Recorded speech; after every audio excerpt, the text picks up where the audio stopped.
Welcome to Calculating Surface Area of Composite Objects, a continuation from grade 9, but of course adding in the new three-dimensional objects that we're going to be looking at. So I hope this might be a little bit, oh yeah, I think I'll zoom out a little bit.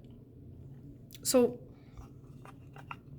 here is a pyramid on top of, now this here is a cube, and you can tell this is a rectangular prism, but this is kind of what we're looking at.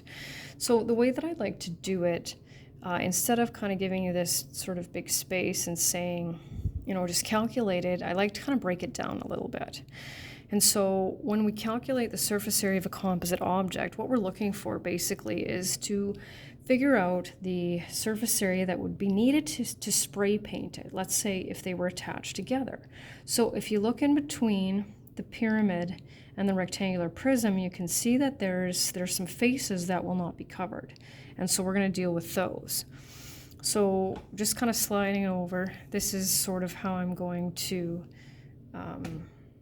that's a little bit better, do that. So I break it down, and each of these questions is out of 7.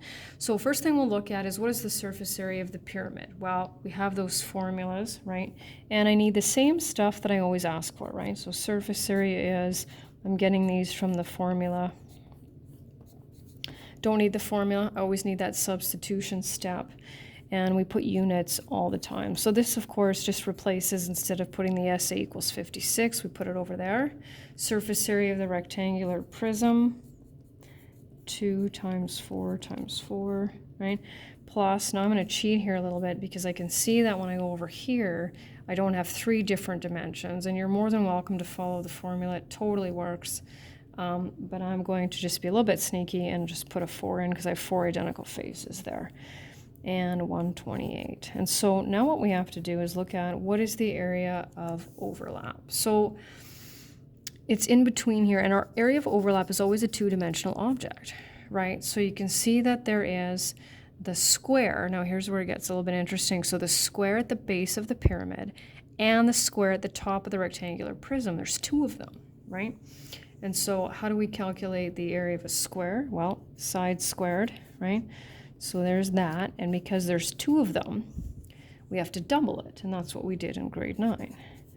Now, how do we get our total surface area? Well, we take the surface area of, in this case, the pyramid, add it to the surface area of the rectangular prism, and subtract the total area of overlap. And then we get 152 centimeters squared. So there's just 2 of these, because now, like I said, we're just kind of combining it together. So now we have a cylinder with a hemisphere, or half a sphere. And so we'll just follow that same process. This one says round all answers to 1 decimal place. So we'll do that. What is the surface area of the hemisphere? Well, that's half a sphere, right?